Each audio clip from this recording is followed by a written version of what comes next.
Hello students, in this video we are going to start Riemann-Stieltjes integrals. So I would advise you to revise Riemann integrals which we have done in the previous semester before starting with this chapter, as this chapter is extension of that chapter.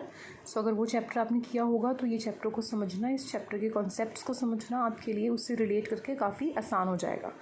बहुत चीज़ें हैं जो वही वहाँ पर आपने already कर चुके हो वहाँ, और अब ये वहाँ पर रिपीट हो रही हैं यहाँ पर. तो मैं ज़्यादा डेप्थ में नहीं जाऊँगी उन चीज़ों के, क्योंकि मैं ऑलरेडी आपको पिछले सेमेस्टर में वो चीज़ों को बहुत डिटेल में समझा चुकी हूँ. तो अगर आपको याद नहीं है तो आप एक बार रिवाइज़ ज़रूर कर लें. तो स्टार्ट कर रहे हैं हम पार्टीशनिंग के साथ. आई होप आपको याद है कि कैसे हम इंटरवल ए बी की पार्टीशनिंग लेते हैं. पार्टीशनिंग किस कहते हैं किसको है. सो मान लो आपका ये ए बी इंटरवल है.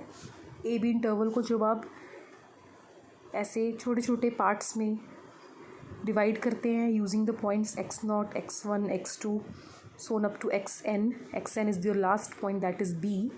Then this set of the points x0, x1, x2, xn, x0 being equal to a and xn equal to then point b, this is called the partitioning p of the interval A B. तो इस तरह से आप अलग अलग पार्टीशनिंग्स ले सकते हो अपने इंटरवल की.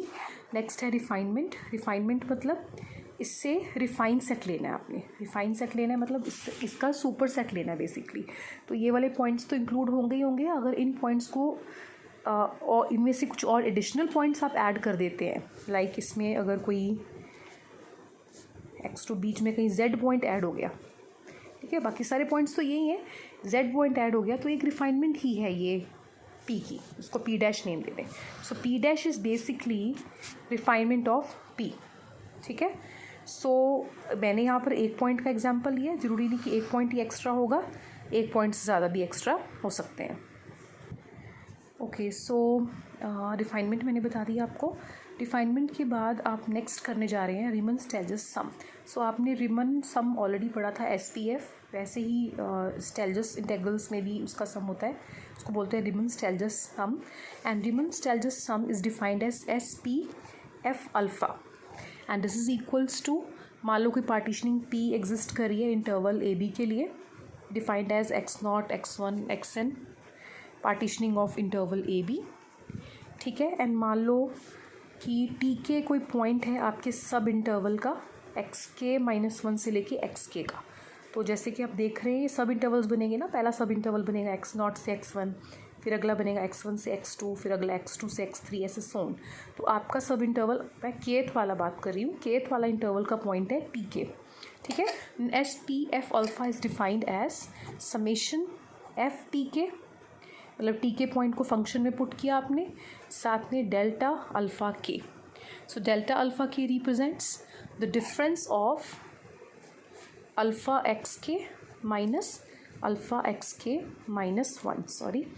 सो बेसिकली आपने जो ये दो पॉइंट्स थे अल्फ़ा फंक्शन में पुट कर देने हैं, और उनको पुट करने के बाद डिफरेंस लेना है, and that difference is called alpha delta alpha के.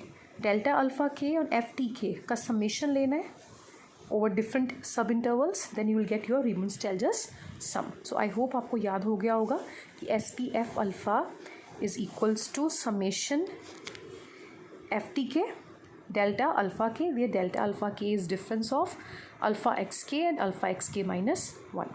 तो अगर तुम बेसिकली इसका समेशन करके देखते हो ना, तो जब तुम इसको एक्सपैंड करते हो तो ये आपके पास मिलेगा सबसे पहले alpha x1 minus alpha x0, फिर बनेगा alpha x2 minus alpha x1, ऐसे अगला आ जाएगा alpha x3 minus alpha x2, ऐसे सोन ऐड करते जाओगे तो सारे पॉइंट्स ये सेंटर वाले कट हो जाएंगे. You will be only left with minus alpha x0 and and में अल्फ़ा xn. इस तरह का मैंने आपको पहले भी पिछले सेमेस्टर में भी समेशन सॉल्व करना सिखाया था.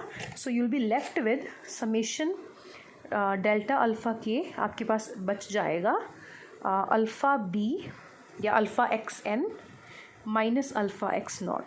So basically alpha xn is alpha xb नहीं, अल्फ़ा b, क्योंकि xn b है ना, एंड माइनस अल्फ़ा x0 की जगह आ जाएगा आपके लिए a. So summation delta alpha के is nothing but alpha b minus alpha a. ये मैं अभी इसलिए समझा रही हूँ क्योंकि फ्यूचर में कहीं इस क्वेश्चन में यूज़ होगा, तो I will not repeat the concept.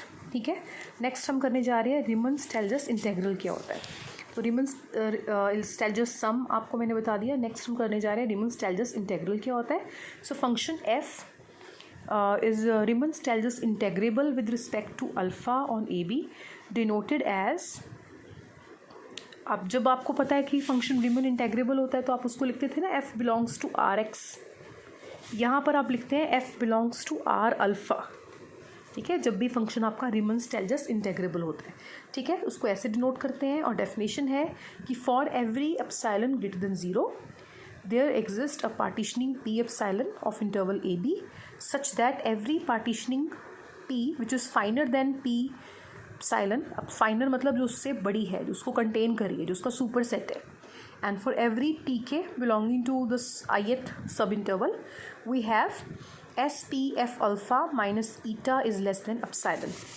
सो कोई भी अब तुम एप्सिलॉन ले लो, कोई भी एप्सिलॉन 0 से बड़ा ले लो, उसके कॉरस्पॉन्डिंग एक पार्टीशनिंग पी एप्सिलॉन एग्जिस्ट करेगी इंटरवल ए बी की, कि तुम इससे बड़ी कोई भी पार्टीशनिंग ले लोगे जो फाइनर होगी इससे, any partitioning P which is finer than P epsilon, उसके लिए अगर तुम एस पी एफ अल्फ़ा और ईटा का डिफरेंस निकालोगे ना, सॉरी यहाँ लिख देती हूँ साफ, एस पी एफ अल्फ़ा और ईटा का डिफरेंस निकालोगे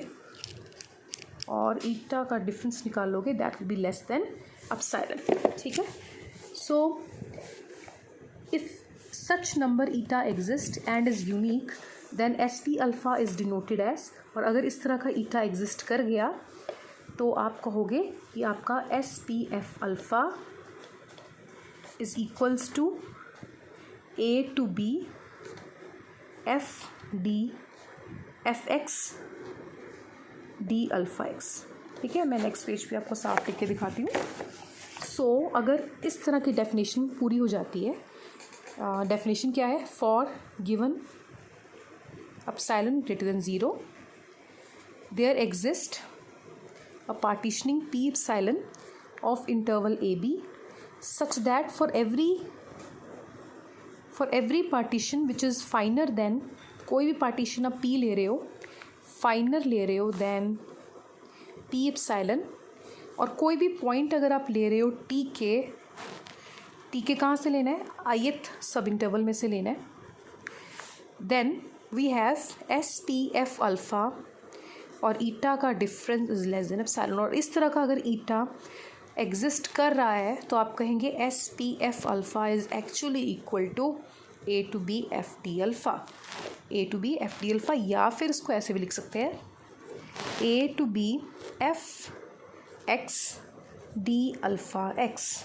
सो अगर आपको याद हो तो उस केस में हम रीमन जो आपका पिछले सेमेस्टर में आपने पढ़ा है रीमन सम, हमने एस पी एफ को बोला था A to B F X D x.